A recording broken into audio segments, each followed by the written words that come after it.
Friends, this is an intumescent cataract with very hard nucleus. I have taken up this case for surgery. Let us watch the surgical steps. This is the main incision. It's a 2.8 millimeter incision. And now, this is a side port on the left side of the main incision, about 3 clock hours away, and this is another side port on the right side of the main incision at the same distance away. And now the anterior capsule is being stained underneath this air bubble. This is trypan blue dye being applied all over the anterior capsule. It should be sprayed evenly on all parts of the anterior capsule. And now, after about 6-7 seconds, just wash the anterior chamber with BSS. Little bit of adrenaline was applied and it has dilated the pupil to some more extent.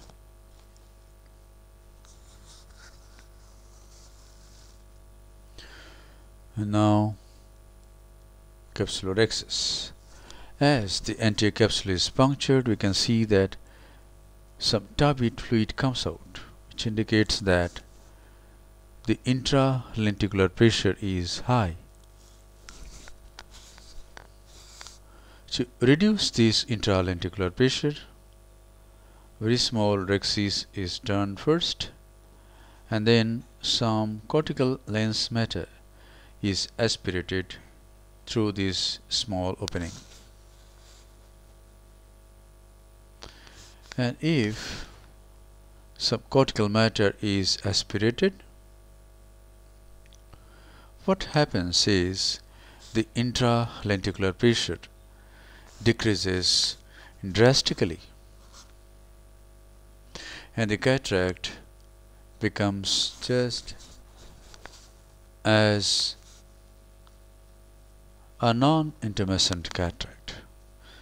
Now this small rhexis is enlarged like this.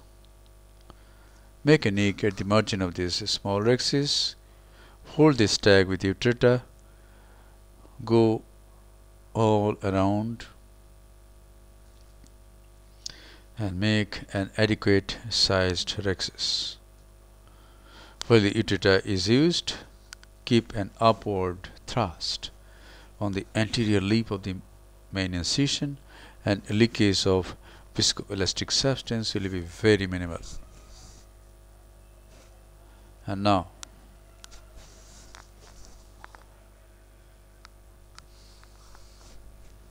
is the time to introduce the tip of the phaco handpiece. The machine being used is Oatley Catarix 3.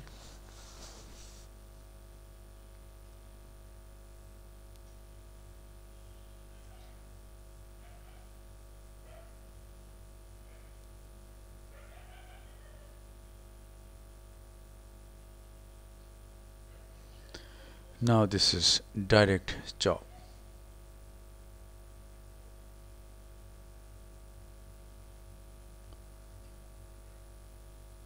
There's some leathery fibers and the nucleus is being cracked in the periphery only, but the central posterior plate is keeping all the fragments joined at the center. So if this happens, this is my action.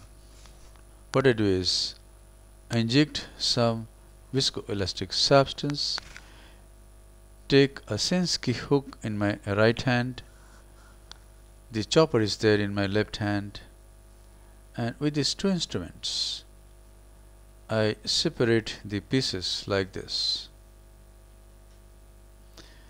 Instead of using a lot of ultrasonic energy and high vacuum with phaco tip, I like to use these two instruments and manually separate the fragments. And this is a very safe technique. And now the tip of the phaco handpiece is introduced again into the antechamber. Each fragment is emulsified with ultrasonic energy and it is removed. Phaco power used in this case is about 80%, flow rate is 45 ml per minute, and vacuum is 450 millimeter of mercury. This is the last fragment. During emulsification of the last fragment, I remove the chopper so that the posterior capsule goes towards the vitreous cavity and I can avoid posterior capsular rent.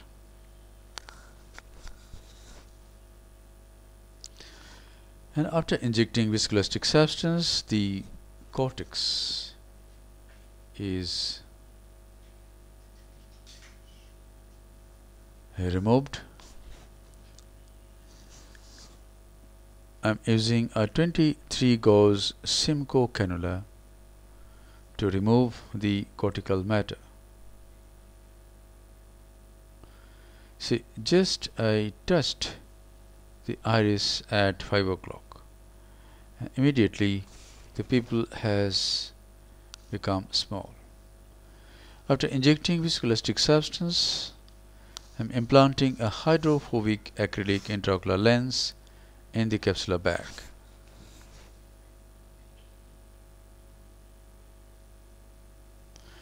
And now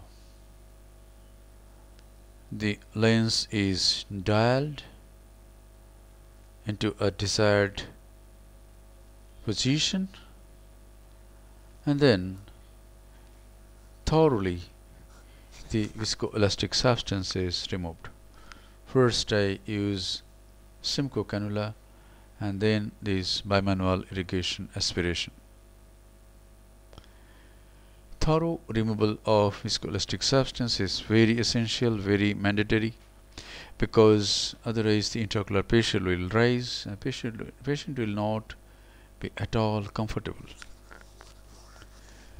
Little bit of moxifloxacin. Now these side ports are hydrated, and then a final lavage of the antechamber is done with BSS. Dear colleagues, we must develop our surgical skills. My aim is to uplift you, to give you a push, to hammer on your head to develop your surgical skills. Thank you very much for watching.